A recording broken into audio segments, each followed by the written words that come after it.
प्रिय आत्मन, आज की संध्या आपके बीच उपस्थित होकर मैं बहुत आनंदित हूं।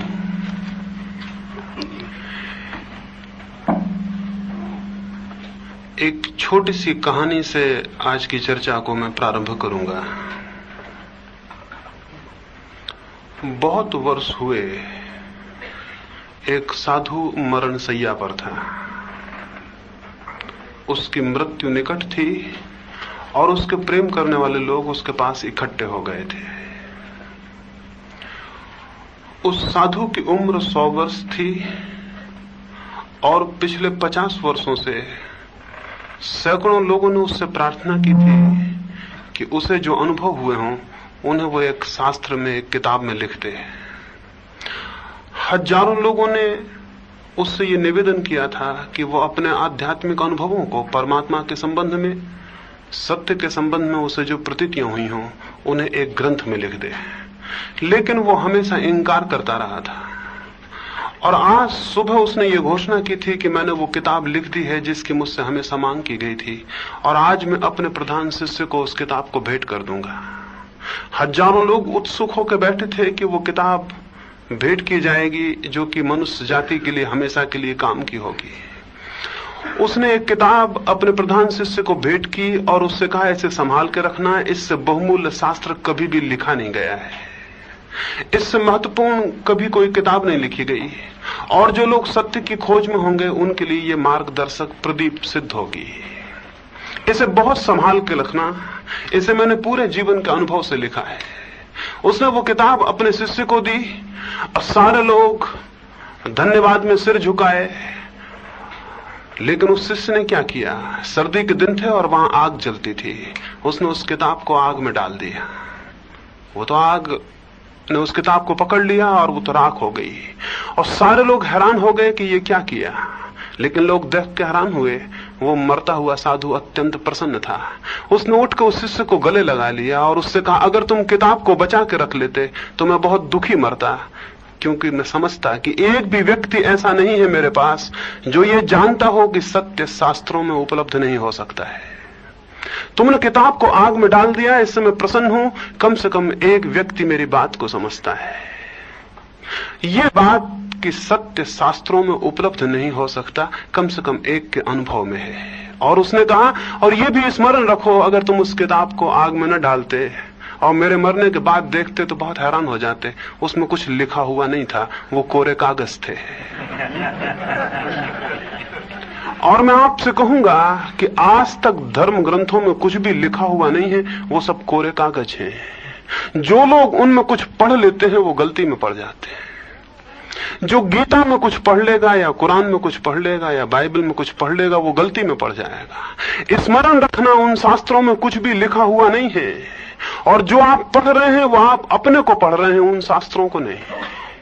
और तब जिन संप्रदायों को आप खड़े कर लेते हैं और सत्य के जिन पंथों को आप निर्मित कर लेते हैं, वो क्राइस्ट के और कृष्ण के बनाए हुए नहीं हैं, वो बुद्ध और महावीर के बनाए हुए नहीं हैं, वो आपके निर्माण हैं, वो आपकी बुद्धि और आपके विचार से उत्पन्न हुए हैं। इन सारे पंथों का निर्माण, इन सारे पंथों का जन्म आपसे हुआ है। जिन्होंने सत्य को जाना है उनसे नहीं, क्योंकि जो सत्य को जानता है वो किसी संप्रदाय को जन्म कैसे दे सकता है, और जो सत्य को जानता है वो मनुष्य के भीतर विभाजन की रेखाएं कैसे खड़ी कर सकता है। और जिसने सत्य को जाना हो उसके लिए तो सारे भेद और सारी दीवारें गिर जाती हैं। लेकिन सत्य के नाम पर खड़े हुए ये संप्रदाय तो दीवालों को और भेदों को खड़े किए हुए हैं। ये सारे भेद मेरे और आपके निर्मित किए हुए हैं। आज की संध्या में आपसे ये कहना चाहूंगा कि जो व्यक्ति सत्य की खोज करना चाहता हो, और ऐसा कोई भी व्यक्ति इस जमीन पर खोजना मुश्किल है जो किसी न किसी रूप में सत्य की खोज में न लगा हो, उस व्यक्ति को इन सारे शास्त्रों को, इन सारे संप्रदायों को, इन सारे विचार के पंथों को छोड़ देना होगा। इन्हें छोड़कर ही कोई सत्य के आकाश में गति कर सकता है। जो इनसे दबा है, इनके भार से बंधा है, जिसके ऊपर इनका बोझ है, वो पर्वत पर नहीं चढ़ सकेगा। वो इतना भारी है कि ऊपर उसका उठना असंभव है। सत्य को पाने के लिए निर्भर होना जरूरी है। सत्य को पाने के लिए निर्भर होने की अत्यंत आवश्यकता है। जो लोग भारग्रस्त हैं वे लोग सत्य की ऊंचाइयों पर नहीं उठ सकेंगे, उनके पंख टूट जाएंगे और वो नीचे गिर जाएंगे। हम यदि उत्सुक हैं और यदि हम चाहते हैं कि सत्य का कोई अनुभव हो, और मैं आपको यह कहूं कि जो व्यक्ति सत्य के अनुभव को उपलब्ध नहीं होगा, उसके जीवन में ना तो संगीत होता है, न उसके जीवन में शांति होती है, न उसके जीवन में कोई आनंद होता है। ये इतने लोग दिखाई पड़ते हैं। अभी रास्ते से मैं आया और हजारों रास्तों से निकलना हुआ है, लाखों लोगों के चेहरे दिखाई पड़ते हैं, पर कोई चेहरा ऐसा दिखाई नहीं पड़ता कि उसके भीतर संगीत का अनुमान होता हो। कोई आंखें ऐसी दिखाई नहीं पड़ती कि भीतर कोई शांति हो। कोई भाव ऐसे प्रदर्शित नहीं होते कि भीतर आलोक का और प्रकाश का अनुभव हुआ हो। हम जीते हैं, इस जीवन में कोई आनंद, इस जीवन में कोई शांति और कोई संगीत अनुभव नहीं होता। सारी दुनिया इस तरह के विसंगीत से भर गई है। सारे दुनिया के लोग ऐसी पीड़ा और संताप से भर गए हैं कि उन्हें ऐसा प्रतीत होने लगा है, जो ज्यादा विचारशील है उन्हें दिखाई पड़ता है कि इस जीवन का तो कोई अर्थ नहीं है, इससे तो मर जाना बेहतर है। और बहुत से लोगों ने पिछले 50 वर्षों में, बहुत विचारशील लोगों ने आत्महत्याएं की हैं। वे लोग नासमझ नहीं थे जिन्होंने अपने को समाप्त किया है।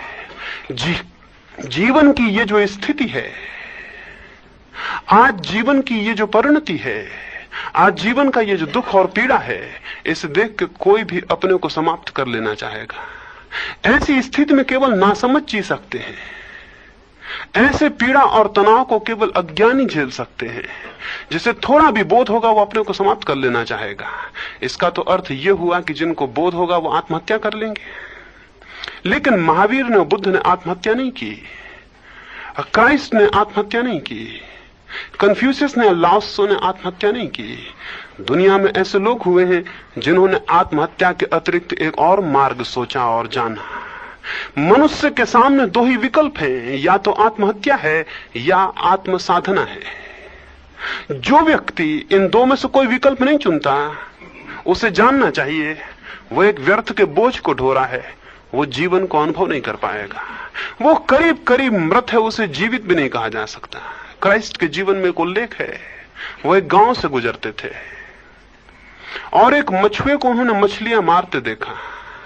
वे उसके पीछे गए, उसके कंधे पर हाथ रखा और उन्होंने उस मछुए से कहा, तुम कब तक मछलियां मारने में ही जीवन गंवाते रहोगे?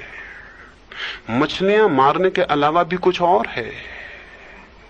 और क्राइस्ट हमारे कंधे पर भी हाथ रख के यही पूछ रहे हैं कि हम कब तक मछलियां मारते रहेंगे? मछलियां मारने के अलावा कुछ और भी है।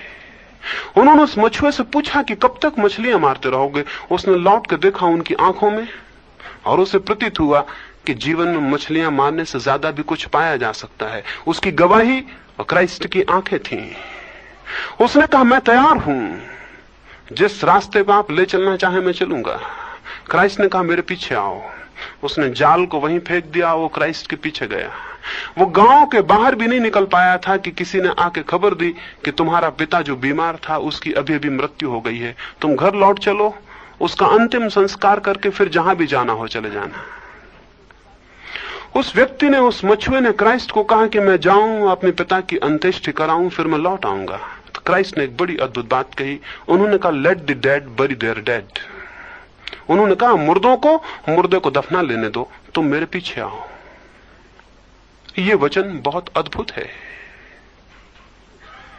उन्होंने ये कहा कि मुर्दे को दफना लेंगे, तुम मेरे पीछे आओ। हम सबकी गिनती उन्होंने मुर्दों में की और ये सारी जमीन पर बहुत कम लोग जीवित हैं, अधिक लोग मुर्दे हैं। 3 अरब लोग हैं अभी, इनमें अधिक लोग मुर्दे हैं। मुश्किल से कोई आदमी जीवित है। ये मैं क्यों कह रहा हूं आपसे कि हम मुर्दे हैं? हम तब तक मुर्दे ही हैं, तब तक हम मरे हुए लोग हैं जो किसी भांति जी रहे हैं और चल रहे हैं। हम लाशों की भांति हैं जो चल रही हैं। हम तब तक लाशों की भांति होंगे जब तक हमें वास्तविक जीवन का पता न चल जाए। वो व्यक्ति जीवित कैसे हो सकता है जिसे जीवन के मूल स्रोत का कोई पता न हो? वो व्यक्ति जीवित कैसे कहा जा सकता है जिसे अपने भीतर जो जीवन की धारा बह रही है उसमें जिसकी कोई प्रतिष्ठा ना हो? वो व्यक्ति जीवित कैसे हो सकता है या कैसे जीवित कहा जा सकता है जिसे उस तत्व का पता ना हो जिसकी कोई मृत्यु नहीं होती है। मेरे भीतर, आपके भीतर, सबके भीतर वो तत्व भी मौजूद है जिसकी कोई मृत्यु नहीं होती।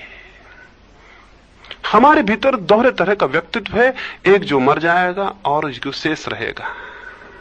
जो व्यक्ति अपने को इतना ही मानते हो कि मरण पर उनकी समाप्ति हो जाती है, वे जीवित नहीं हो सकते, वे जीवित नहीं कहे जा सकते।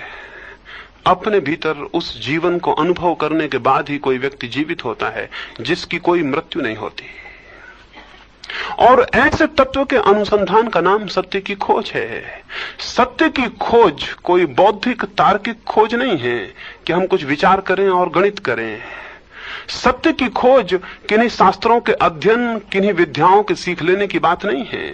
सत्य की खोज अपने भीतर अमृत की खोज है।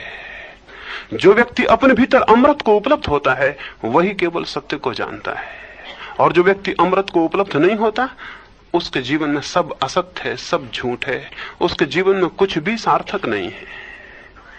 तो हमारी दिशा हमारे सोचने विचारने की, हमारी साधना की, हमारे जीवन की दिशा यदि अमृत की तलाश में संलग्न होती हो, अगर हम उस दिशा में थोड़े चलते हों, अगर हमारे कदम कदम उस रास्ते पर थोड़े पड़ते हों और हमारे चरण उस मार्ग पर जाते हों, तो जानना चाहिए हम जीवन की तरफ विकसित हो रहे हैं। अन्यथा हमारी प्रति घड़ी हमारी मौत को करीब लाती है और हम मर रहे हैं।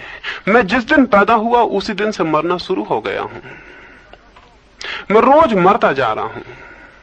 और अगर मैं कुछ जीवन के ऐसे सत्य को अनुभव न कर लूं जो इस मरने की क्रिया के बीच भी स्थिर हो, जो इस मरने की क्रिया के बीच भी मर ना रहा हो, तो मेरे जीवन का क्या मूल्य हो सकता है, या मेरे जीवन में कौन सा अर्थ और कौन सा आनंद उपलब्ध हो सकता है। जो लोग मृत्यु पर केंद्रित हैं, या जो लोग अपने भीतर केवल उसे जानते हैं जो मरण धर्मा है, वे आनंद को अनुभव नहीं कर सकेंगे। आनंद की अनुभूति अमृत की अनुभूति की उत्पत्ति है। अमृत को जानकर ही कोई केवल आनंद को जानता है। इसलिए हमने अपने देश में, या जिन लोगों ने कहीं भी जमीन पर कभी जाना है, उन्होंने परमात्मा को आनंद का स्वरूप माना है। परमात्मा कोई व्यक्ति नहीं है जिसको आप खोज लेंगे। परमात्मा एक आनंद की चरम अनुभूति है। उस अनुभूति में आप कृतार्थ हो जाते हैं और सारे जगत के प्रति आपके मन में एक धन्यता का बोध पैदा हो जाता है। आप में कृतज्ञता पैदा होती है। उस कृतज्ञता को ही मैं आस्तिकता कहता हूं, ईश्वर को मानने को नहीं, वरन अपने भीतर एक ऐसे आनंद को अनुभव करने को कि उस आनंद के कारण आप सारे जगत के प्रति कृतज्ञ हो जाएं। वो जो कृतज्ञता, वो जो ग्रेटिट्यूड का अनुभव है, वही परम आस्तिकता है। और ऐसी आस्तिकता की खोज, ऐसी कृतज्ञता की खोज जो मनुष्य नहीं कर रहा है, वो अपने जीवन के अवसर को व्यर्थ खो रहा है। ये चिंतनीय और विचारणीय है, और ये हर मनुष्य के सामने एक प्रश्न की तरह खड़ा हो जाना चाहिए। ये असंतोष हर मनुष्य के भीतर पैदा हो जाना चाहिए कि वो खोजे और जीवन को गंवा ना दे। वो खोजे, लेकिन हम दो तरह के लोगों में सारी दुनिया में लोग बट गए हैं। एक तो वे लोग हैं जो मानते ही नहीं कि कोई आत्मा है, कोई परमात्मा है। एक वे लोग हैं जो मानते हैं कि परमात्मा है और आत्मा है। ये दोनों ही लोगों ने खोजें बंद कर दी हैं। एक ने स्वीकार कर लिया है कि परमात्मा नहीं है, आत्मा नहीं है, इसलिए खोज का कोई प्रश्न नहीं है। दूसरे वर्ग ने स्वीकार कर लिया है कि आत्मा है, परमात्मा है, इसलिए उन्हें भी खोज का कोई कारण नहीं रह गया। आस्तिक और नास्तिक दोनों ने खोज बंद कर दी है। विश्वासी भी खोज बंद कर देता है, अविश्वासी भी खोज बंद कर देता है।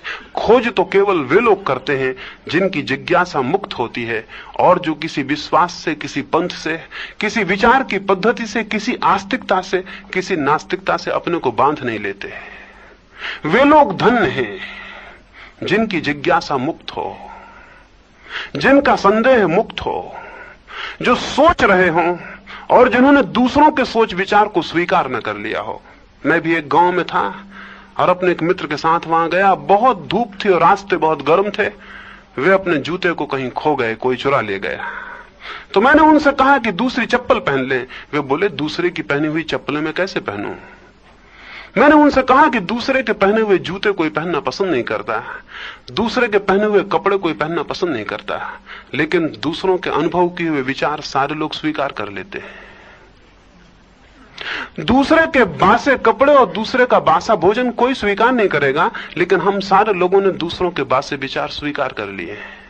फिर चाहे वे विचार बुद्ध के हों, चाहे महावीर के हों, चाहे किसी के हों, कितने ही पवित्र पुरुष के वे विचार क्यों ना हो, अगर वे दूसरे के अनुभव हैं और उनको हमने स्वीकार कर लिया है तो हम स्वयं सत्य को जानने से वंचित हो जाएंगे। इस जगत में केवल वे ही लोग, केवल वे ही थोड़े से लोग सत्य को अनुभव कर पाते हैं जो किसी के विचार को स्वीकार नहीं करते, जो किसी की उदार चिंतनाओं को अंगीकार नहीं करते, और जो अपने मन के आकाश को, जो अपनी मन की चिंतना को मुक्त रख पाते हैं। बहुत कठिन है अपनी चिंतना को मुक्त रख पाना। अगर अपने भीतर आप देखेंगे तो शायद ही एक आध विचार मालूम होगा जो आपका अपना है। वे सब संग्रहित मालूम होंगे, वे सब दूसरों से लिए हुए मालूम होंगे, और ऐसी विचार शक्ति जो दूसरों के लिए हुए विचारों से दब जाती है, सत्य के अनुसंधान में असमर्थ हो जाती है। जितने ज्यादा कोई व्यक्ति दूसरों के विचार स्वीकार कर लेता है, उतनी उसकी विचार शक्ति नीचे दब जाती है। जो व्यक्ति जितना दूसरों के विचार अस्वीकार कर देता है, उतनी उसके भीतर की विचार शक्ति जागृत होती है, प्रबुद्ध होती है। सत्य के पाने के लिए स्मरणीय है कि किसी का विचार कितना ही सत्य क्यों न प्रतीत हो, अंगीकार के योग्य नहीं है। किसी का भी विचार अंगीकार के योग्य नहीं है। और जो व्यक्ति इतना साहस करता है कि सारे विचारों को दूर हटा देता है, उसके भीतर जैसे कोई कुआं खोदे और सारी मिट्टी और पत्थरों को अलग कर दे तो नीचे से जल के स्रोत उत्पन्न हो जाते हैं। वैसे ही कोई व्यक्ति अगर अपने भीतर से सारे पराये विचारों को अलग कर दे, दूर हटा दे, तो उसके भीतर विचार शक्ति का, विवेक का, प्रज्ञा का जन्म होता है। उसके भीतर जल स्रोत उपलब्ध होते हैं, उसकी स्वयं की शक्ति जागती है, और उस स्वयं की शक्ति के जागरण में ही केवल सत्य के अनुभव की संभावना है। एक दफा ऐसा हुआ, बुद्ध के पास कुछ लोग एक अंधे को लेके गए और उन्होंने कहा, इस अंधे आदमी को हम बहुत समझाते हैं कि प्रकाश है, लेकिन ये मानने को राजी नहीं होता। बुद्ध ने कहा, धन है ये अंधा आदमी, इसकी संभावना है कि ये कभी आंख को खोज ले। लोगों ने कहा, आप ये क्या कहते हैं? हम इसे समझाते हैं हजार तरह से कि प्रकाश है, लेकिन ये मानने को राजी नहीं होता। बुद्ध ने कहा, धन है ये अंधा आदमी, इसकी संभावना है कि ये कभी प्रकाश को खोज ले। अगर इसने प्रकाश को मान लिया, दूसरों के आंखों के अनुभव को मान लिया, इसकी अपनी आंख की खोज बंद हो जाएगी। और बुद्ध से उन्होंने कहा कि आप इसे समझाएं कि प्रकाश है। बुद्ध ने कहा, यह पाप मैं नहीं करूंगा, मैं इसे ये नहीं समझा सकता कि प्रकाश है, मैं इसे ये जरूर बता सकता हूं कि आंखें खोलने का उपाय है। और बुद्ध ने कहा, मेरे पास इसे मत लाओ, किसी विचारक की इसे जरूरत नहीं है, इसे किसी वैद्य के पास ले जाओ और इसे विचार मत दो, उपदेश मत दो, इसे उपचार की जरूरत है, इसे चिकित्सा की जरूरत है। वह अंधा आदमी एक वैद्य के पास ले जाया गया और भाग्य की बात, कुछ ही महीनों के इलाज से उसकी आंखें ठीक हो गई। वो नाचता हुआ आया और बुद्ध के पैरों पर गिर पड़ा और उसने कहा, प्रकाश है क्योंकि मेरे पास आंख है।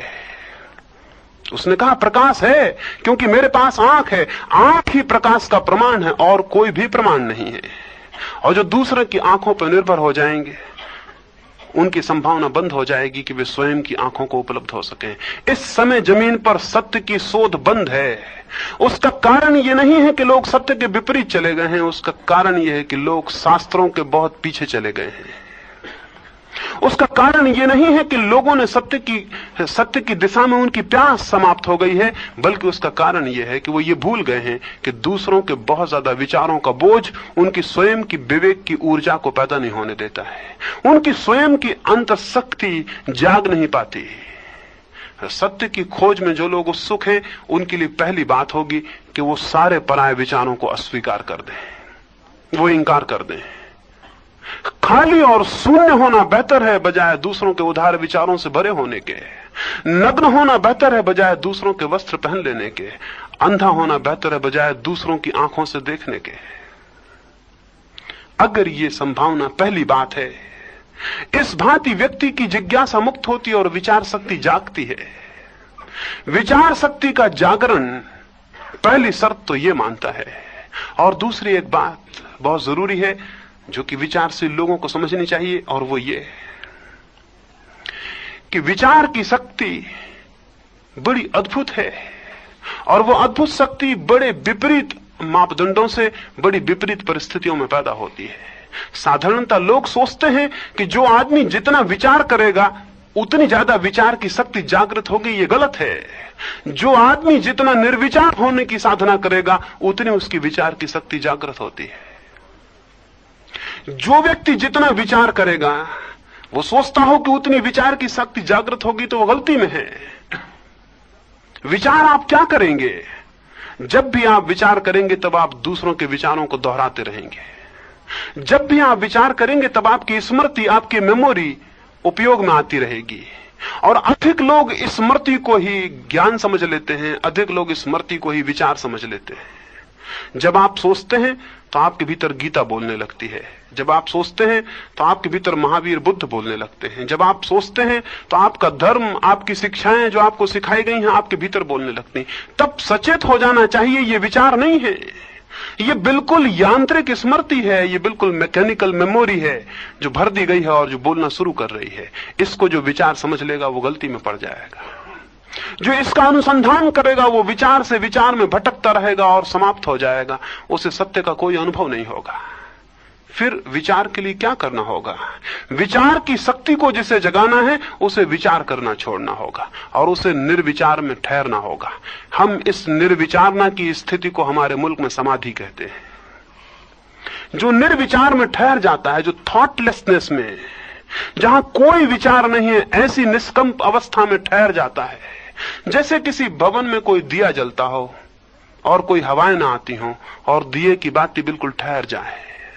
ऐसे ही जब कोई व्यक्ति अपनी चेतना को, अपनी कॉन्शसनेस को, अपनी अवेयरनेस को, अपने होश को ठहरा लेता है और उसमें कोई कंप नहीं आते, उस निर्विचार निष्कंप क्षण में उसके भीतर विचार की चरम शक्ति का जागरण होता है। और तब वो देख पाता है, उसे आंखें मिलती हैं, समाधि से आंखें मिलती हैं और व्यक्ति सत्य को देख पाता है। सत्य सोचा नहीं जाता, देखा जाता है। इसलिए पश्चिम में जैसे फिलॉसफी कहते हैं, भारत में हम उसे दर्शन कहते हैं। दर्शन और फिलॉसफी पर्यायवाची शब्द नहीं है। और जो लोग समझते हैं कि फिलॉसफी और दर्शन एक ही बातें हैं, उनका जानना बिल्कुल गलत है। दर्शन का कोई संबंध चिंतन से नहीं है। दर्शन का संबंध तो अचिंत हो जाने से है। दर्शन का संबंध तो समाधि से है, तर्क से नहीं है, विचार से नहीं है, निर्विचार हो जाने से है। और पश्चिम की फिलॉसफी का संबंध चिंतन से है, विचार से है। पश्चिम की फिलॉसफी विचार है, भारत का दर्शन निर्विचार होना है। हमने अपने मुल्क में एक अद्भुत बात साधी थी और हमने एक बहुत अद्भुत प्रयोग किया। हमने ये प्रयोग किया कि अगर मनुष्य की सारी चिंतना बंद हो जाए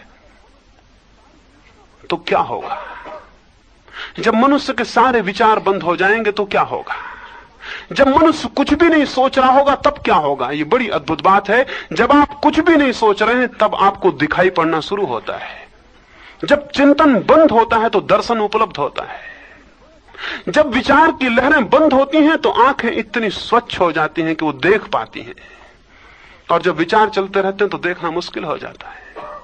हम इतने विचार से भरे हैं कि हम करीब करीब अंधे हैं, हमको कुछ दिखाई नहीं पड़ता। एक मेरे मित्र सारी दुनिया का चक्कर लगा के लौटे।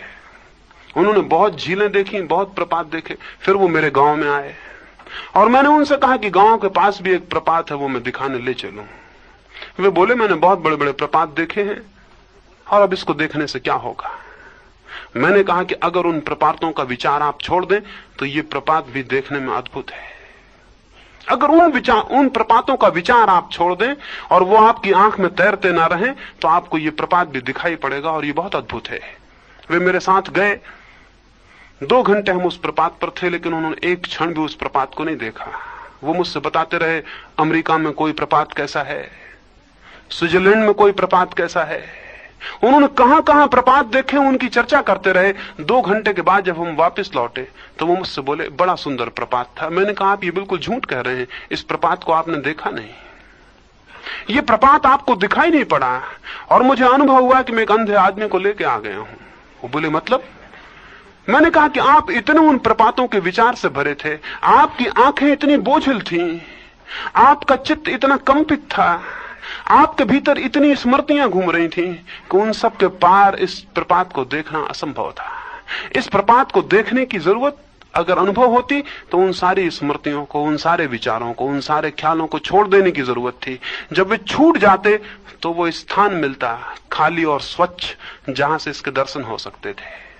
केवल वे ही लोग जगत में दर्शन को उपलब्ध होते हैं जो निर्विचार देखना सीख जाते हैं, जिनमें देखने की एक ऐसी क्षमता पैदा होती है जो विचार में नहीं, निर्विचार में है। और तब ऐसे लोगों ने ही ये कहा है कि ये सारा जगत परमात्मा से आच्छन्न है। ऐसे लोगों ने जब दरख्तों को देखा होगा जिनकी आंखें स्वच्छ और निर्मल हैं और जिनके चित्त विचार से ग्रसित नहीं है, तो दरख्त ही दिखाई नहीं पड़ता। दरख्त के भीतर जो प्राण की सत्ता है वो अनुभव में आ जाती है। और जब वो आपको देखेंगे तो आपकी देह दिखाई नहीं पड़ती, बल्कि देह के पीछे जो आत्मा छिपी है वो भी दिखाई पड़ जाती है। जिनकी आंखें निर्मल हैं और स्वच्छ हैं और जिनके चित्त निर्विचार हैं और शांत हैं, उन्हें इस जगत के प्रत्येक कण कण में परमात्मा का अनुभव होना शुरू हो जाता है। जितनी गहरी दृष्टि उनकी होती जाती है, जितनी स्वच्छ और निर्मल, उतना ही ये जगत मिटता चला जाता है और इसकी जगह परमात्मा का अनुभव शुरू हो जाता है। एक घड़ी आती है जब इस जगत में जगत नहीं रह जाता, केवल ईश्वर शेष रह जाता है। वो घड़ी आनंद की घड़ी है, वो घड़ी परम धन्यता की घड़ी है। उस घड़ी के बाद आपके भीतर संगीत बजना शुरू होता है। उसके बाद फिर आप भिखमंगे नहीं रह जाते, उसके बाद आप सम्राट हो जाते हैं। उसके बाद आप दरिद्र नहीं रह जाते, दुख और पीड़ाएं आपकी गिर जाती हैं और भीतर अत्यंत वैभव की उपलब्धि होती है। उसको हम स्वर्ग कहें, उसे हम मोक्ष कहें, उसे हम निर्वाण कहें, उसे हम जो भी नाम देना पसंद करें हम दे सकते हैं। मात्र इतनी ही घटना घटती है कि आपको अपने भीतर सच्चिदानंद का अनुभव शुरू हो जाता है। और ये अनुभूति यदि मनुष्य को ना हो पाए, और ऐसी सभ्यता और संस्कृति जो इस अनुभूति की तरफ न ले जाती हो, वो झूठी है, वो मनुष्य विरोधी है, वो घातक है, वो विषाक्त है, और उसका जितनी जल्दी अंत हो जाए उतना बेहतर है। हमने अपने ही हाथों एक ऐसी सभ्यता और संस्कृति को धीरे धीरे जन्म दिया है जो हमें इस अनुभूति से ले जाने में बाधा बन रही है, उस अनुभूति तक ले जाने में सहयोगी नहीं रह गई है। वो अनुभूति जिस संस्कृति से पैदा हो वही संस्कृति मानवीय हो सकती है, वही संस्कृति मनुष्य के हित में हो सकती है, वही संस्कृति कल्याण और मंगलदायी हो सकती है। तो मैंने ये थोड़ी सी बातें आपसे कही, ये थोड़ी सी बातें इस आशा में मैंने कही हैं कि आप चाहें तो अपने माध्यम से उस संस्कृति को जन्म देने में सहयोगी हो सकते हैं। प्रत्येक मनुष्य सहयोगी हो सकता है, क्योंकि प्रत्येक मनुष्य एक घटक है इस सारे समाज का, सारी मनुष्यता का। जब मैं अपने को बनाता और बिगाड़ता हूं तो मैं साथ ही सारी मनुष्यता को बना और बिगाड़ रहा हूं। जब मैं अपने भीतर शांति के आधार रखता हूं तो मैं सारी मनुष्यता के लिए शांति का मार्ग खोल रहा हूं। और जब मैं अपने भीतर अशांति और विषाद के बीज बोता हूं तो मैं सारी मनुष्यता के लिए वही कर रहा हूं। जो मैं अपने साथ कर रहा हूं वो अनजाने में सारे मनुष्य के साथ कर रहा हूं, ये स्मरण होना जरूरी है। क्योंकि हम सारे लोग घटक हैं, इकाइयां हैं, और हम बनाते हैं इस विश्व को। हम अपने को निर्मित करके सारे जगत को बनाते हैं। आज दुनिया इतनी युद्ध, इतनी हिंसा, इतनी घृणा, इतने वैमनस्य से भरी हुई है, इसके लिए कौन जिम्मेवार है? इसके लिए वे लोग जिम्मेवार हैं जिन्होंने परमात्मा का अनुसंधान छोड़ दिया है। इसके लिए वे लोग जिम्मेवार हैं जिन्होंने अंतरात्मा का अनुसंधान छोड़ दिया है। क्योंकि मेरा मानना यह है, और मैं समझता हूं ये बात आपके समझ में आ सकेगी, कि जो व्यक्ति अपने भीतर आनंद से भरा हुआ नहीं होगा वो व्यक्ति दूसरों को दुख देने में आनंद लेने लगता है। जो व्यक्ति अपने भीतर आनंद से भरा हुआ नहीं होता वो व्यक्ति दूसरे लोगों को दुख देने में आनंद लेने लगता है। ये दुनिया इतनी दुखी है क्योंकि इतने दुखी लोग हैं, आनंद शून्य और रहित, कि उनका एक ही आनंद रह गया है कि वो दूसरों को पीड़ित करें, परेशान करें, दुखी करें। जब वे दूसरे को दुखी देखते हैं तो उन्हें अपने सुखी होने का थोड़ा सा भ्रम पैदा होता है।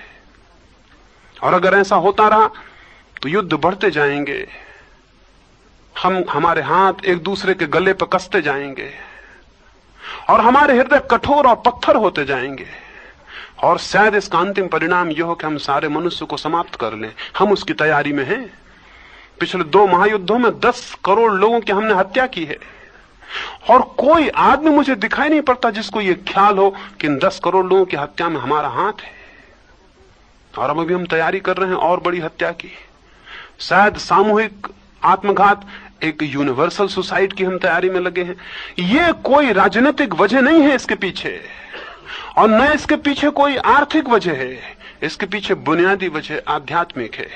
जो लोग अंतस में आनंद को अनुभव नहीं करेंगे, उनका अंतिम परिणाम दूसरों को दुख देना, दूसरों की मृत्यु में आनंद लेना होगा। वे अंततः युद्ध में सुख लेंगे। ये शायद आपको पता ना हो, पिछले 2 महायुद्धों के समय एक अद्भुत बात सारे यूरोप में अनुभव हुई, और वो ये थी कि जब युद्ध चलते थे तो लोगों ने आत्मघात बिल्कुल नहीं किए।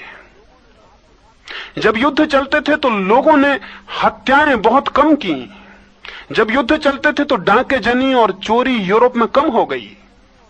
मनोवैज्ञानिक हैरान हुए कि ये क्या वजह है। युद्ध चलता है तो लोग आत्महत्या क्यों नहीं करते? युद्ध चलता है तो लोग एक दूसरे की हत्या क्यों नहीं करते? युद्ध चलता है तो डाकेजनी और चोरियां और अनाचार कम क्यों हो जाता है? तो पता चला युद्ध में इतनी हिंसा होती है कि उन सारे लोगों को काफी आनंद मिल जाता है, दूसरी हिंसा करने की जरूरत उन्हें नहीं रह जाती। जो लोग दुखी होंगे वे लोग दुख का संसार निर्मित करेंगे, क्योंकि ये कैसे संभव है कि जो मेरे भीतर हो उसके अलावा मैं कुछ निर्मित कर सकूं। आज दुनिया में अगर घृणा दिखाई पड़ती है, वैमनस्य दिखाई पड़ता है, तो ये कोई ऊपरी बातें नहीं है, ये केवल लक्षण है कि भीतर आनंद नहीं है। अगर भीतर आनंद हो तो आनंदित आदमी के जीवन में एक घटना घटती है। जो व्यक्ति जितने आनंद से भरता जाता है उतना ही वो दूसरों को आनंदित करने की प्रेरणा से भी भर जाता है। आनंदित व्यक्ति किसी को दुखी नहीं कर सकता। आनंदित व्यक्ति के लिए असंभव हो जाता है कि वो दूसरे को पीड़ा दे और उसमें सुख माने। उसका तो सारा जीवन आनंद को बांटना बन जाता है। बिलीवर्ड्स की सारी दुनिया में यात्रा की, वो भारत थी और दूसरे मुल्कों में थी। लोगों ने हमेशा देख के हैरान हुए, वो एक झोला अपने साथ रखती थी, और जब गाड़ियों में बैठती तो उसमें से कुछ निकाल के बाहर फेंकती रहती। लोग उससे पूछे कि ये क्या है? उसने कहा कुछ फूलों के बीज हैं, अभी वर्षा आएगी, फूल खिलेंगे, पौधे निकल आएंगे। लोगों ने कहा लेकिन तुम इस रास्ते पे दोबारा निकलोगी, इसका तो कुछ पता नहीं। उसने कहा इससे कोई फर्क नहीं पड़ता, फूल खिलेंगे, कोई उन फूलों को देख के आनंदित होगा, ये मेरे लिए काफी आनंद है। उसने कहा जीवन भर बस एक ही कोशिश की, जब से मुझे फूल मिले हैं तब से फूल सबको बांट दूं, बस यही चेष्टा रही है। और जिस व्यक्ति को भी फूल मिल जाएंगे वो उनको बांटने के लिए उत्सुक हो जाएगा। आखिर बुद्ध या महावीर क्या बांट रहे हैं? 40 वर्ष तक बुद्ध जीवित रहे, क्या बांट रहे हैं? किस चीज को बांटने के लिए भाग रहे हैं और दौड़ रहे हैं?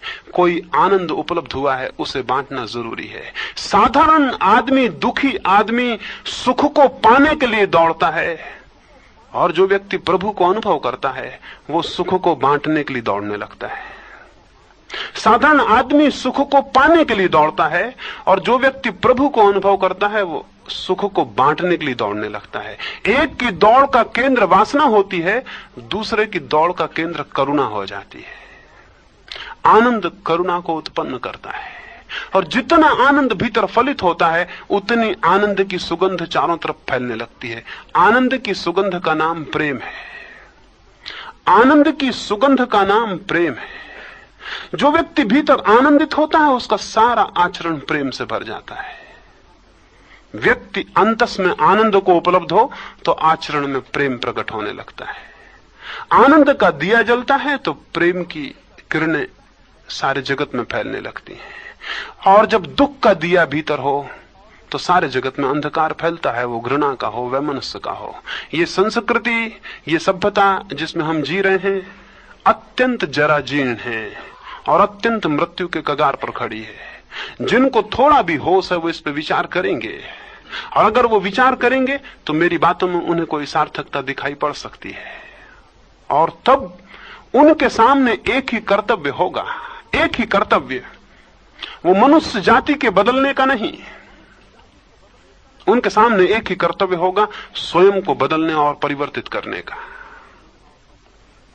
उनके सामने एक ही कर्तव्य होगा कि वो अपने भीतर दुख को विलीन कर दें, विसर्जित कर दें और आनंद को उपलब्ध हो जाएं। मैंने बताया कैसे वो आनंद को उपलब्ध हो सकेंगे। यदि वे निर्विचारना को साधते हैं तो उन्हें दर्शन उपलब्ध होगा, और यदि उन्हें दर्शन उपलब्ध होगा तो ये जगत उन्हें पदार्थ दिखाई नहीं पड़ेगा, प्रभु दिखाई पड़ने लगेगा। और अगर ये जगत सारा प्रभु से आंदोलित दिखाई पड़ने लगे, अगर यहां मुझे सारे लोगों के भीतर परमात्मा का अनुभव होने लगे, तो मेरे जीवन का आनंद, उसकी क्या सीमा रह जाएगी। क्योंकि जब किसी व्यक्ति को किसी दूसरे व्यक्ति में परमात्मा का अनुभव होता है, और जब किसी व्यक्ति को स्वयं में परमात्मा का अनुभव होता है, तो सारी जगत सत्ता से एक हो जाता है। उसके प्राण सारी जगत सत्ता से मिल जाते हैं। वो सारी जगत सत्ता के संगीत का एक स्वर हो जाता है। और तब उसका जीवन, तब उसकी चर्या, तब उसका उठना और बैठना, तब उसका सोचना और विचारना, तब उसके समस्त जीवन उपक्रम आनंद को बांटने लगते हैं, विस्तीर्ण करने लगते हैं। सत्य की खोज, इसलिए मैंने कही, कोई बौद्धिक जिज्ञासा मात्र नहीं है, बल्कि प्रत्येक मनुष्य के प्राणों की प्यास है। और जो व्यक्ति इस प्यास को अनुभव नहीं कर रहा है या इस प्यास की उपेक्षा कर रहा है, वो अपनी मनुष्यता का अपमान कर रहा है। वो अपनी सबसे गहरी प्यास को, अपनी सबसे गहरी भूख को अधूरा छोड़ रहा है, और इसके दुष्परिणाम उसे भोगने पड़ेंगे। हम सारे लोग अंतरात्मा की जो प्यास है उसकी उपेक्षा करने का दुष्परिणाम भोग रहे हैं,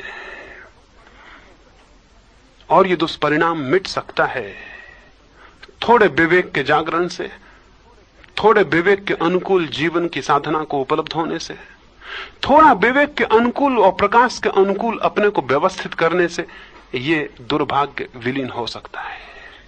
ये थोड़ी सी बातें मैंने कही हैं, इस आशा में नहीं कि मैं जो कहूं वो आप मान लें, क्योंकि मैं आपका कोई शत्रु नहीं हूं कि कुछ विचार आपके मस्तिष्क में डाल दूं। इस आशा में मैंने ये बातें कही हैं कि इन बातों को आप देखेंगे, मान नहीं लेंगे, इन बातों के प्रति जागृत होंगे, इन्हें स्वीकार नहीं कर लेंगे। इन बातों की सच्चाई अगर आपको अनुभव हो तो उसे अनुभव करेंगे, लेकिन इन विचारों को अपने भीतर नहीं रख लेंगे। कोई विचार कितना ही मूल्यवान हो, फेंक देने जैसा है। हां, उसमें जो अंतर्दृष्टि है, अगर वो आपके भीतर जग जाए तो काम हो गया। तो मैं ये जो थोड़ी सी बातें कहा हूं, आपकी इनकी सच्चाई अगर अनुभव हो तो ये आपके काम की हो जाएंगी। और अगर ये विचार आपके भीतर बैठ गए तो मैं और आपका बोझ बढ़ाने में सही हो गया। वो बोझ वैसे ही बहुत काफी है, वो बोझ बहुत ज्यादा है, और उस बोझ से आप इतने दबे हैं कि अब उस बोझ को बढ़ाने की और कोई जरूरत नहीं। दुनिया को अब किसी पैगंबर की, किसी तीर्थंकर की, किसी अवतार की कोई जरूरत नहीं है, वो काफी हैं। दुनिया को किसी नए शास्त्र की, नए संप्रदाय की, नए धर्म की कोई जरूरत नहीं है, वो जरूरत से ज्यादा है। उनका बोझ बहुत है। अब दुनिया को जरूरत है कि आपके बोझ को उतारने का कोई विचार हो सके, आपको निर्मुक्त और निर्बंध करने का कोई विचार हो सके, आपकी यात्रा चित्त की सरल और सहज बनाने का कोई उपाय हो सके। उस संबंध में ये थोड़ी सी बातें मैंने कही। हो सकता है कोई बात आपके भीतर अंतर्दृष्टि बन जाए, और अंतर्दृष्टि बन जाए तो वो फिर आपकी हो जाती है, फिर वो मेरी नहीं रह जाती है। अंतर्दृष्टि बन जाए तो वो फिर आपकी हो जाती है, फिर वो किसी और की नहीं रह जाती।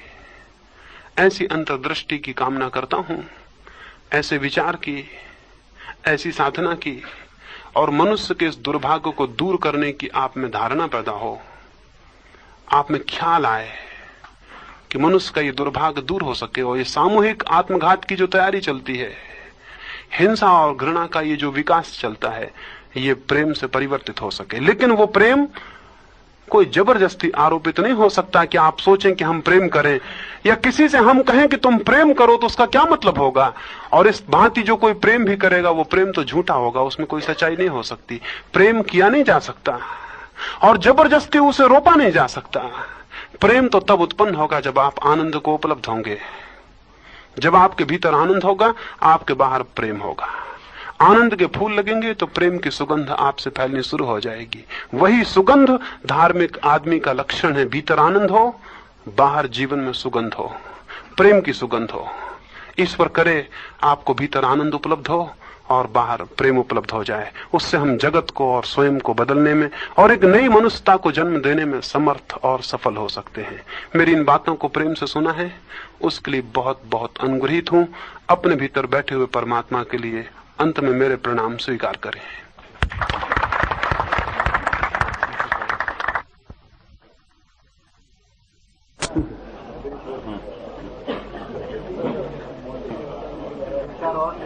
हाँ, और कोई हो तो इकट्ठे ले लें, इकट्ठी चर्चा हो जाएगी। कोई दूसरा प्रश्न पूछिए, वो तीनों एक ही हैं। करीब करीब एक ही बात पूछी गई है, उसकी मैं चर्चा कर लेता हूं। और सच में बहुत बातें पूछने को हैं भी नहीं।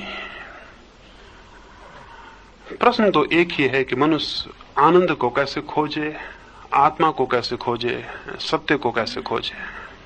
और मैंने आपसे कहा कि उस खोज का जो माध्यम है वो निर्विचार होना है। समाधि के माध्यम से सत्य का अनुभव होता है या आत्मा का अनुभव होता है। समाधि का अर्थ है सारे विचारों का शून्य हो जाना। ये विचार कैसे शून्य हो, इसके दो रास्ते हैं।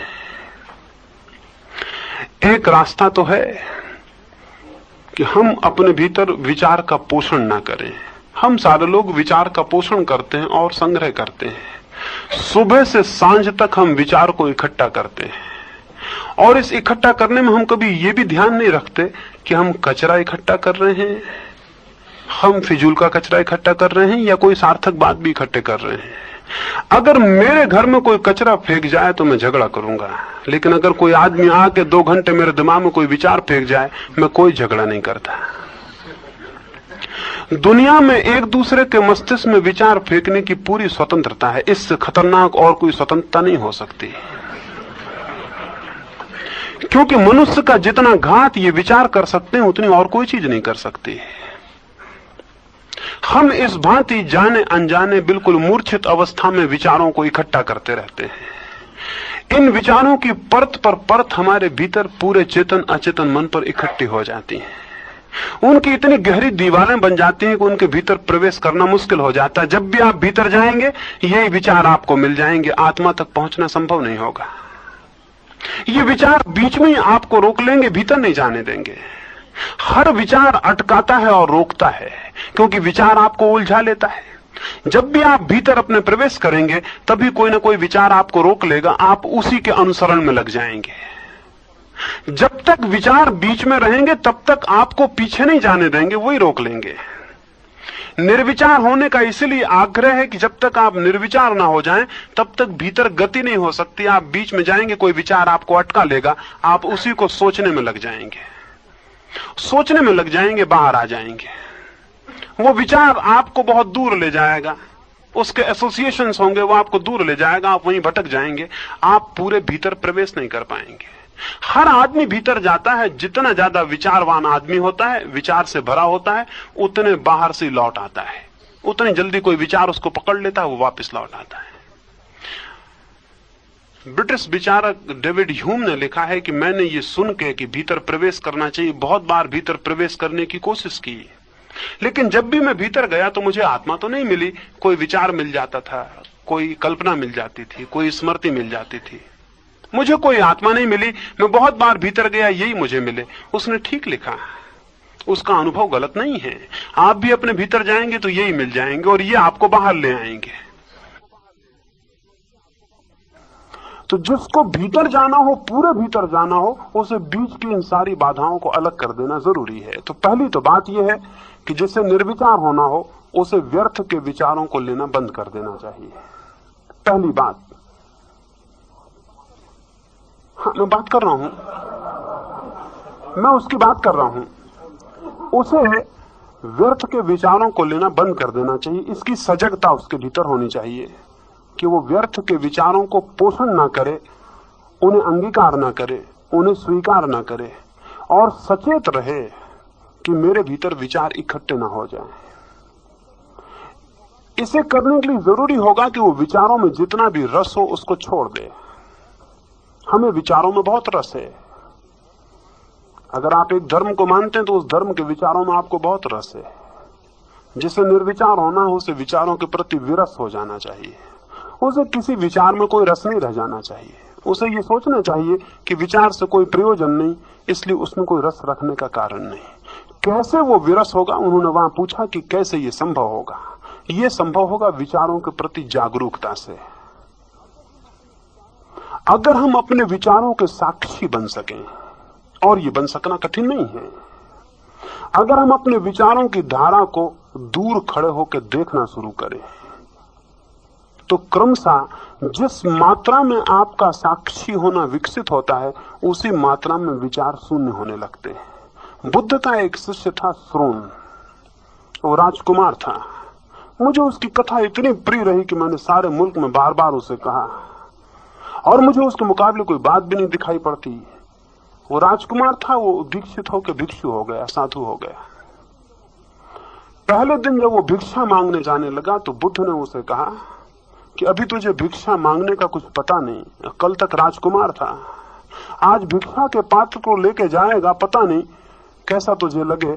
इसलिए मैंने अपनी एक श्राविका को कहा है कि जब तक तू भिक्षा के मांगने में निष्णात ना हो जाए तब तक भोजन वहीं कर लेना। अभी तू भिक्षा मत मांग, वहां जाके भोजन करा।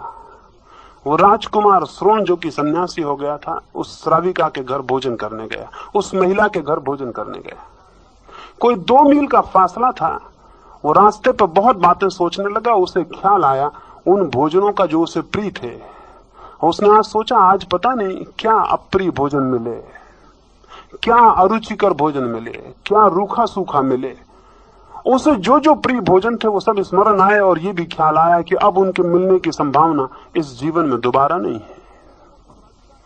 लेकिन जब वो श्राविका के घर पहुंचा और भोजन के लिए बैठा तो देख के हैरान हुआ, उसकी थाली में वही भोजन थे जो उससे प्रिय थे। उसे बड़ी हैरानी हुई, उसे बहुत अचंभा हुआ। फिर उसने सोचा शायद ये संयोग की ही बात होगी कि आज ये भोजन बने हैं। उसने चुपचाप भोजन किए। जब वो बीच में भोजन कर रहा था उसे ये ख्याल आया कि अभी भोजन करने के बाद एकदम फिर 2 मील दोपहरी में रास्ता तय करना है, और आज तक मैंने ऐसा कभी नहीं किया। भोजन के बाद तो मैं विश्राम करता था।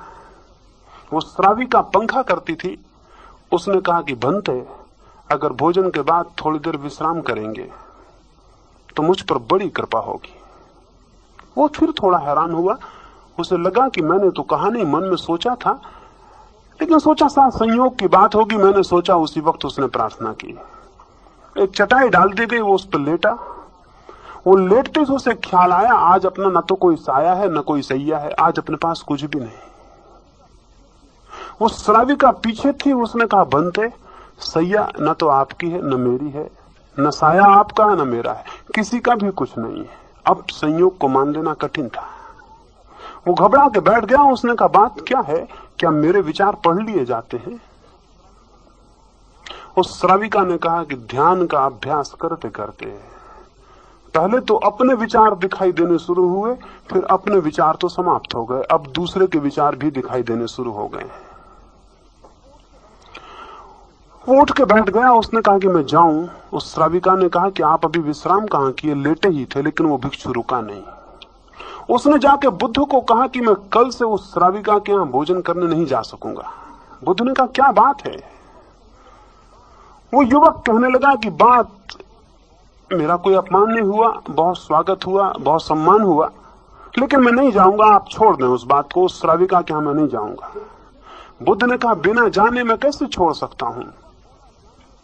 वो युवक बोला जानने की बात यह है कि मैं उसके घर गया, वो विचार पढ़ने में समर्थ है, और मुझे तो उस सुंदर युवती को देख के विकार और वासना भी मन में उठी थी, वो भी पढ़ ली गई होगी। अब मैं कल उसके द्वार पर कैसे जा सकता हूं और किस मुंह को लेके जाऊंगा? बुद्ध ने कहा मैंने जान के तुम्हें वहां भेजा है, ये तुम्हारी साधना का हिस्सा है। कल भी तुम्हें वहीं जाना होगा और परसों भी तुम्हें वहीं जाना होगा और उसके बाद के दिनों में भी तुम्हें वहीं जाना होगा, उस दिन तक जिस दिन तक उस द्वार से तुम निर्विचार होकर न लौट आओ। उस मजबूरी थी, उस भिक्षु को वहां जाना पड़ा। बुद्ध ने कहा कि एक स्मरण रखना, किसी विचार से लड़ना मत। किसी विचार से संघर्ष मत करना, किसी विचार के विरोध में खड़े मत होना। एक ही काम करना है कि जब तुम रास्ते से जाओ तो अपने भीतर सजगता को रखना और जो भी विचार उठते हो उनको देखते हुए जाना, सिर्फ मात्र देखते हुए जाना और कुछ भी मत करना। तुम्हारा निरीक्षण, तुम्हारा ऑब्जर्वेशन बना रहे, तुम देखते रहो, अनदेखा कोई विचार ना उठे, बेहोशी में कोई विचार ना उठे, तुम्हारी आंख भीतर गड़ी रहे और तुम देखते रहो कि कौन विचार उठ रहे हैं। सिर्फ निरीक्षण करना, लड़ना मत। वो युवक गया, जैसे जैसे उस महिला का द्वार करीब आने लगा, मकान करीब आने लगा, उसकी घबराहट और बेचैनी बढ़ने लगी, उसको परेशानी बढ़ने लगी। जैसे जैसे बेचैनी बढ़ने लगी वैसे वैसे वो सजग होने लगा।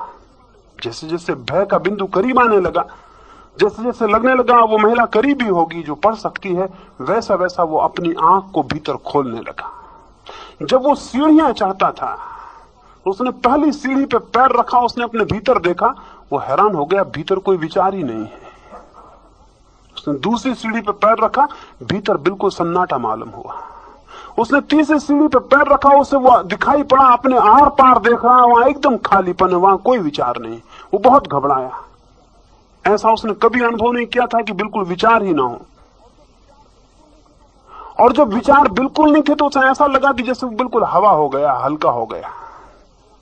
वो गया, उसने भोजन किया, वो नाचता हुआ वापस लौटा।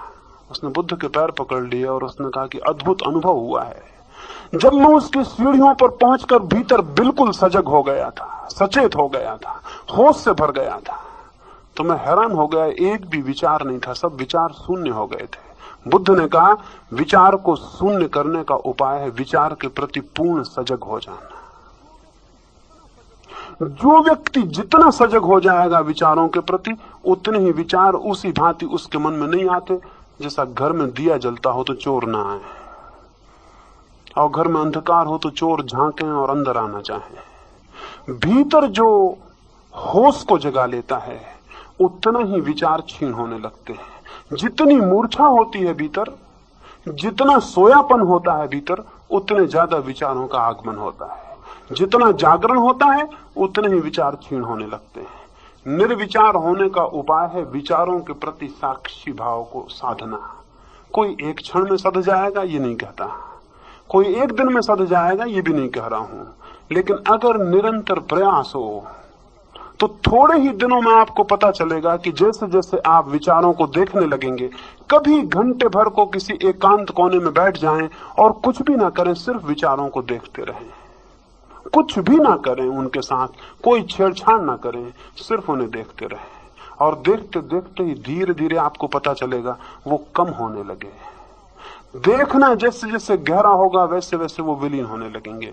जिस दिन देखना पूरा हो जाएगा, जिस दिन आप अपने भीतर आर पार देख सकेंगे, जिस दिन आपकी आंख बंद होगी और आपकी दृष्टि भीतर पूरी की पूरी देख रही होगी, उस दिन आप पाएंगे कोई विचार का कोलाहल नहीं है। वे गए, और जब वे चले गए होंगे उसी शांत क्षण में आपको अद्भुत दृष्टि, अद्भुत दर्शन, अद्भुत आलोक का अनुभव होगा।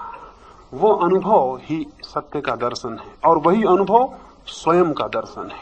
स्वयं के माध्यम से ही सत्य जाना जाता है, और कोई द्वार नहीं है। स्वयं के द्वार से ही सत्य को जाना जाता है, और सत्य को जान लेना आनंद में प्रतिष्ठित हो जाना है। असत्य में होना दुख में होना है, अज्ञान में होना दुख में होना है। सत्य की उस ज्ञान दशा में आनंद उपलब्ध होता है। आनंद और आत्मा अलग ना समझें, आनंद और सत्य अलग ना समझें, स्वयं और सत्य अलग ना समझें।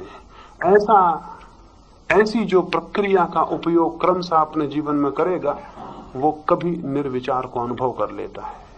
निर्विचार को जो अनुभव कर लेता है, उसकी पूरी विचार की शक्ति जागृत हो जाती, उसे चक्षु मिल जाते हैं। जैसे किसी ने अंधेरे में प्रकाश कर दिया हो, या जैसे किसी ने अंधे को आंख दे दी हो, ऐसा उसे अनुभव होता है। ये अगर क्रमिक साधना इसकी हो तो निश्चित ही उपलब्ध हो सकता है। प्रत्येक व्यक्ति अधिकारी है और हकदार है। जो अपने अधिकार को मांगेगा उसे मिल जाता है, जो उसे छोड़े रखता है वो खो देता है। बिल्कुल ही ठीक कह रहे हैं कि अगर हमें इंजीनियरिंग सीखनी हो, टेक्नोलॉजी सीखनी हो, तो हमें दूसरों का विचार स्वीकार करना होगा। लेकिन अगर हमें प्रेम सीखना हो,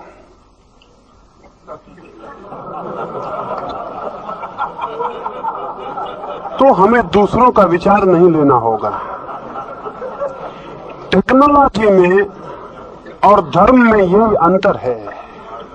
जो चीज सीखी जा सकती है वो पदार्थ से संबंधित होती है, और जो चीज नहीं सीखी जा सकती वो परमात्मा से संबंधित होती है। परमात्मा को सीखा नहीं जा सकता, नहीं तो फिर स्कूल कॉलेज खोल लेंगे और सब मामला आसान हो जाएगा। इस बात को स्मरण रखिए, साइंस सीखी जा सकती है। साइंस दूसरों के अनुभव का निचोड़ है, धर्म नहीं। धर्म अपना अनुभव है, और यही धर्म और साइंस बड़ी विभिन्न दिशाएं हैं। साइंस हमेशा परंपरा है, धर्म परंपरा नहीं है। साइंस पर एक वैज्ञानिक दूसरे वैज्ञानिक के कंधे पर खड़ा होता है, धर्म पर अपने ही पैरों पर खड़ा होना होता। किसी का कंधा सहारा नहीं बन सकता। न्यूटन को हटा दें तो आइंस्टीन के खड़े होने की जगह न रह जाएगी। महावीर बुद्ध को हटा दें फिर भी मैं खड़ा हो सकता हूं। सवाल क्या नहीं है। धर्म निजी और वैयक्तिक अनुभव है, साइंस सामाजिक अनुभव है। इसलिए साइंस सीखी जाती है, उसके कॉलेज हो सकते, संस्थाएं हो सकती। सत्य नहीं सीखा जा सकता। सत्य को तो स्वयं साधा जा सकता है, सीखा नहीं जा सकता। वो हमेशा निजी है, और निजी है इसलिए अद्भुत है। निजी है इसलिए अद्भुत है। साइंस की दिशा अलग है और धर्म की दिशा अलग है। मैं समझता हूं समय नहीं है, अन्यथा मैं उस पर और विस्तार से आपसे बात करता। फिर भी मैं सोचता हूं शायद मेरी बात थोड़ी बहुत साफ हो सकी होगी।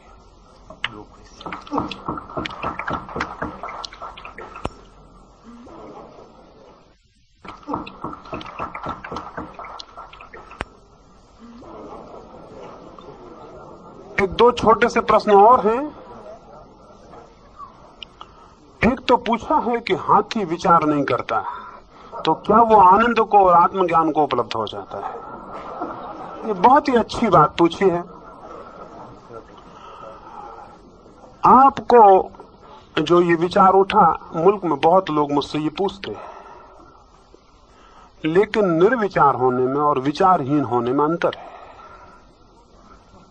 विचारहीन होने में और निर्विचार होने में अंतर है।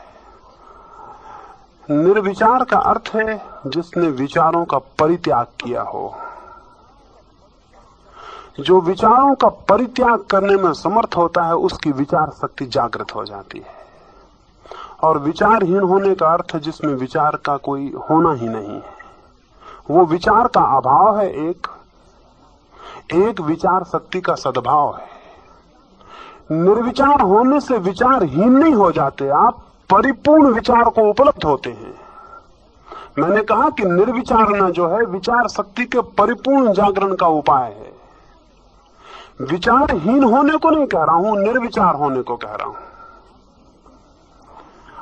अविवेक के लिए नहीं कह रहा हूं, पूरे विवेक को जगाने के लिए कह रहा हूं। तो पशुओं में विचारना नहीं है, वो विचार से भी नीचे की दशा है। मनुष्यों में विचार है, वो विचारहीनता से ऊपर की दशा है। संतों में निर्विचार है, वो विचार से भी ऊपर की अवस्था है। अविचार, विचार और निर्विचार, ये तीन सीढ़ियां हैं। और अक्सर जो नीचे की सीढ़ी है वो ऊपर की सीढ़ी से मिलती जुलती होती है, वहां व्रत पूरा होता है। इसलिए एकदम अबोध व्यक्ति और परिपूर्ण साधु में कुछ समानताएं मालूम होंगी। एकदम अज्ञानी में और परम ज्ञानी में कुछ समानताएं मालूम होंगी। उनका व्यवहार कुछ एक सा लगेगा और अनेक दफा भूल हो जाएगी। उसका कारण है कि दो परिपूर्णताएं एक जगह जाके मिलती हैं। वो भी अबोध मालूम होगा। परम ज्ञानी जो है बिल्कुल अबोध मालूम होगा। अत्यंत बोध के कारण अबोध मालूम होगा। बहुत प्रकाश हो जाए तो आंख अंधी हो जाती है।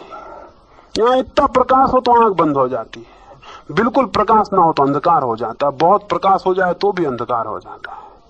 लेकिन बहुत प्रकाश से जो पैदा हुआ अंधकार है उसकी गरिमा अलग है, और प्रकाश के न होने से जो अंधकार होता है उसका पतन अलग है।